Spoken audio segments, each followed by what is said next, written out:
I crossed a continent chasing two unclimbed peaks, mountains so remote and uncertain that even finding them felt like a gamble.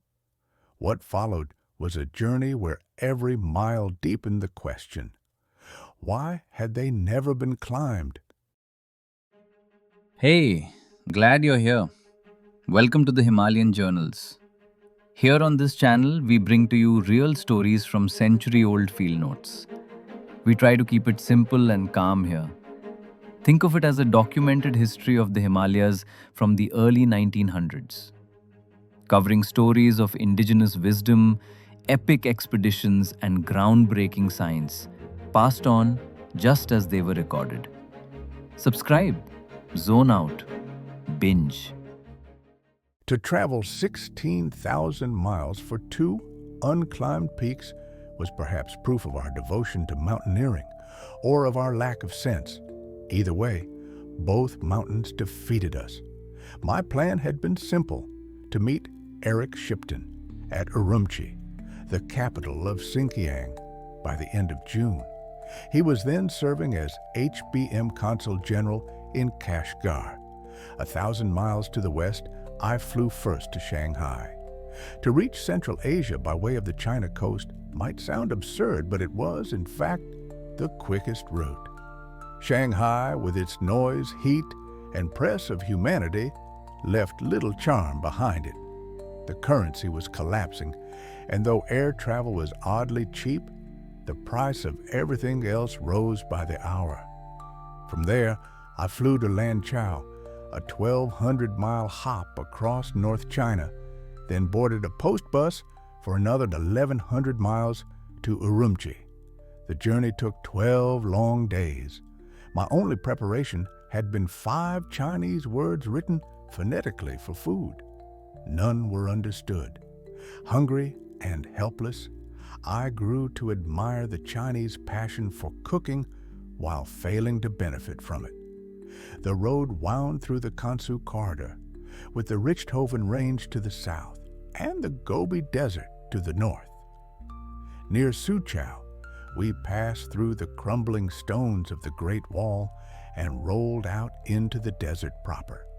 By night and day we drove, crossing into Xinjiang and reaching the oasis of Hemi, famous for its melons once sent to Peking's court. After days more of travel through the sunken basin of Turfan and its ancient underground canals, we arrived at Urumqi. It was there, under a hot sky, that I first saw Bogdo Ola, standing high and hostile above the plains. Shipton and I were guests of the American consul and his wife, Mr. and Mrs. Paxton. On July 10th, we set out by truck to the village of Tukan, north of the mountain. From there, we gathered ponies and rode through pine forests to the lake and monastery of Tensha. We crossed the lake in a leaky boat while the ponies went round. Our camp with some Kazakh nomads lay at about 8,300 feet. The Kazakhs, pastoral and independent, were courteous hosts, but not to be met alone. I had been threatened twice by others, once with a rifle and once with a whip, and so I understood the Chinese mistrust of them. Crossing the 12,000-foot Gurban Pass, we came upon the north face of Bogdo Ola. The mountain stretched in a ridge of 3 peaks, west, central, and east. Merzbacher's 1904 survey gave the east peak a height of over 21,000 feet, but Swedish work in 1939 suggested 18,000. Our altimeters agreed with neither, but comforted us with lower figures. We pitched camp in a snowstorm.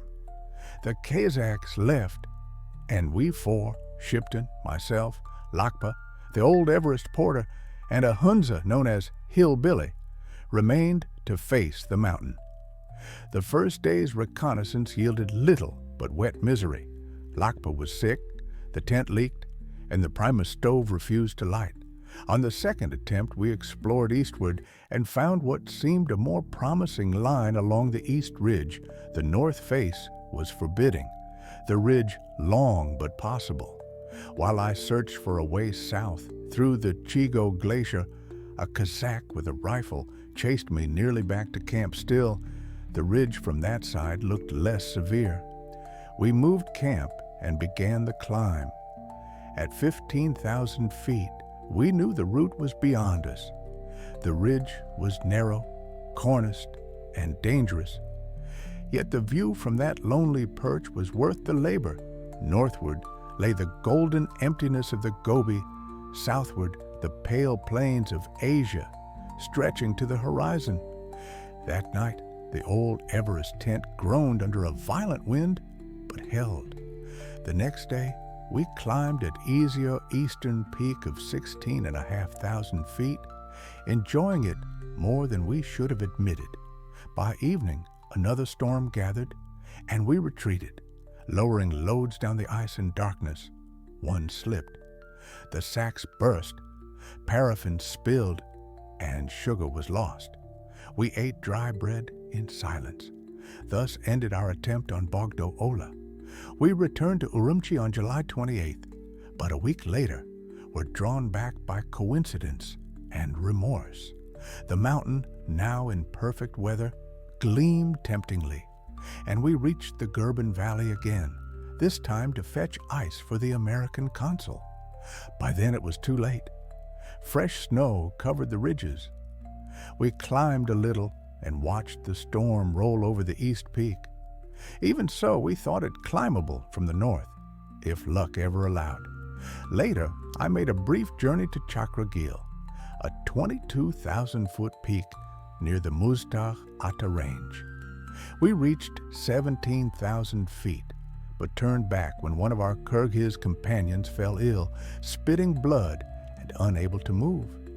Even men born above 10,000 feet can fail at altitude. Returning through the frozen passes of Hunza, my own guides broke down in tears. At 13,000 feet, we turned back through snow and storm, down to the Raja of Imit, who fed me royally, and on to Chitral. I arrived on the 4th of November, 35 days after leaving Kashgar. We had failed on Bogdo Ola and on Chakragil, but not without the strange satisfaction that comes from having seen great mountains closely and left them unconquered.